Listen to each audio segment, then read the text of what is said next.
Hello friends, তোমরা সবাই কেমন আছো? আশা করি খুব ভালো আছো। আমিও খুব খুব খুব ভালো আছি। সুস্মিতাস ব্লগে তোমাদের অনেক অনেক ওয়েলকাম এবং অনেক অনেক ভালোবাসা।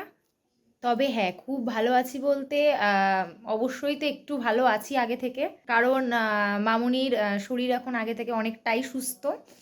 হ্যাঁ, কিছু কিছু প্রবলেম মামুনির আছে, তো সেগুলোও সলভ করার চেষ্টা করছি। গতকাল রাত 10টার সময় ডাক্তারের কাছ থেকে গিয়ে ওষুধ নিয়ে এসেছি যাতে মামুনি আরও সুস্থ হয়ে যায়।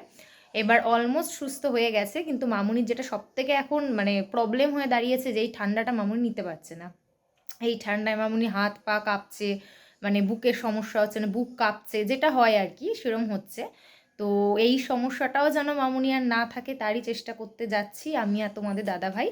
তো ভাবছিলাম একটা রুম হিটার কিনবো। রুম হিটার কিছুটা একটু রুমটা গরম করে আবার অফ করে দেবো, যাতে মামুনির মানে এই ঠান্ডার সমস্যা বা সারা বডি ঠান্ডায় কাঁপছে যেটা হচ্ছে সেটা যেন মামুনির না হয়, এবং মামুনি মানে পুরোপুরি যেন সুস্থ হয়ে ওঠে, তার জন্যই চেষ্টা করছি। তো অলমোস্ট অনেকটাই সুস্থ আছে, তাই হেসে কথাও বলতে পারছি আমরা, বা ব্লগ শ্যুট করতে পারছি, আপডেট দিতে পারছি টুকটাক করে। তবে হ্যাঁ, কিছু কিছু সমস্যা আছে, সেগুলো এখনও ওষুধ চলছে। প্লাস এখন রুম হিটার দিয়ে দেখি কতটা সমস্যা যায়, আশা করি চলে যাবে ঠান্ডাটা যেটা প্রবলেম হচ্ছে। তো এইটাই এখন, তাই একটু রেডি হয়ে আমি আর তোমাদের দাদাভাই এখন বেরোবো হিটার দেখতে। জানি না কতদূর কিনতে পারবো, কোনো নলেজ নেই। শুধু এক মামা, তোমরা যে দেখেছো ভিডিওটা, দিলুম আমার কাছ থেকে জানলাম যে এরম এরম ব্যাপার হয় রুম হিটারে। তো ওইটুকুই নলেজ নিয়ে বেরোচ্ছি আমরা। তো দেখা যাক এখন কি হয়। কিনলে তো অবশ্যই তোমাদের সাথে শেয়ার করব, তোমাদেরকে দেখাবো। তো দেখো।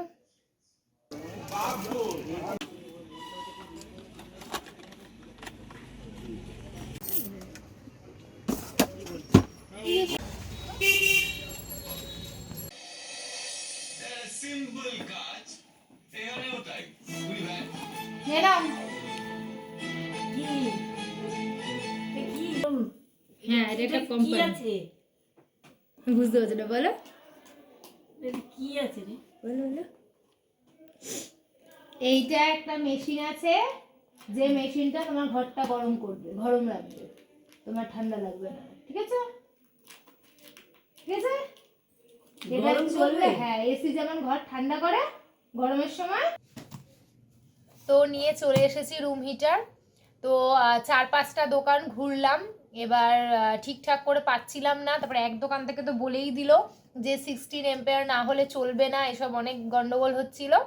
তো সব কিছু দেখে টেকে ফাইনালি একটা দোকান, লাস্ট দোকান থেকে নিয়ে এসেছি। এটা হচ্ছে ক্রমটনের। এই যে ক্রমটনের লেখাটা হয়তো উল্টো দেখাচ্ছে। ক্রমটনের জিনিসটা হচ্ছে পুরো এইরকম যেরকম ছবি আছে। এবার তোমাদের আনবক্সিং করে দেখাচ্ছি।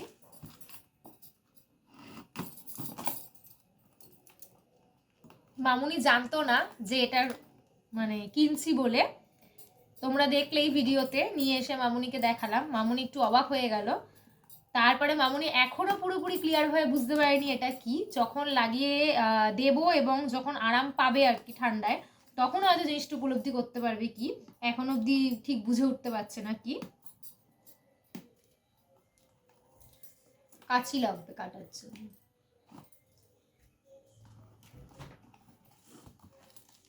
আমাদের দাদাভাইকে পাঠিয়েছি কাছি আনতে, কাছি না নিয়ে আনবক্সিং করতে বসে পড়েছি। ভেবেছিলাম হাত দিয়ে হয়ে যাবে, কিন্তু হাত দিয়ে হচ্ছে না। এটা কোথাও যায়নি, এটাই 3-4টে দোকান, খুলে দাও, কেটে দাও, কোনো অসুবিধা নেই। 3-4টে দোকান ঘুরে এটাই দেখলাম, ব্যাস আর কিছুই কিনি। আর একটু ফুচকা খেলাম, একটা এগ রোল নিয়ে এলাম, রাতে খাবো। মামুনি তো এখন খাচ্ছে না এইসব। আর তোমাদের দাদাভাইও খুব একটা খায় না, ওই একটা এনেছি, একটাই আমি আর তোমাদের দাদাভাই খেয়ে নেব। দাদাভাই ভাত পছন্দ করে। এই যে বেরোচ্ছে,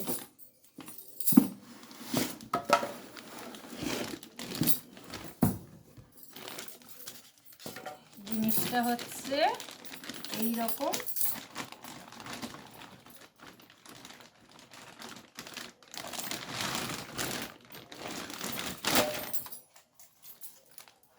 জিনিসটা হচ্ছে এইরকম।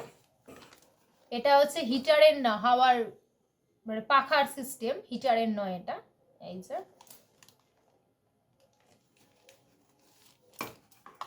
এই যে ব্যাক সাইডটা এইরকম, ফ্রন্ট সাইডটা এইরকম, এই যে।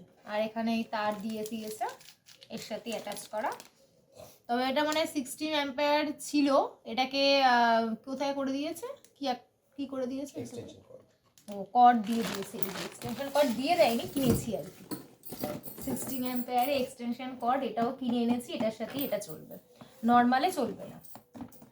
তো কেমন লাগলো তোমাদের এটা অবশ্যই কমেন্ট করে জানিও, মামুনির দরকার ছিল একটা। তো চলো আজকের মতো এখানেই টাটা, দেখা হচ্ছে নতুন একটা ভিডিওতে। অবশ্যই আমার চ্যানেলটাকে সাবস্ক্রাইব করে দিও।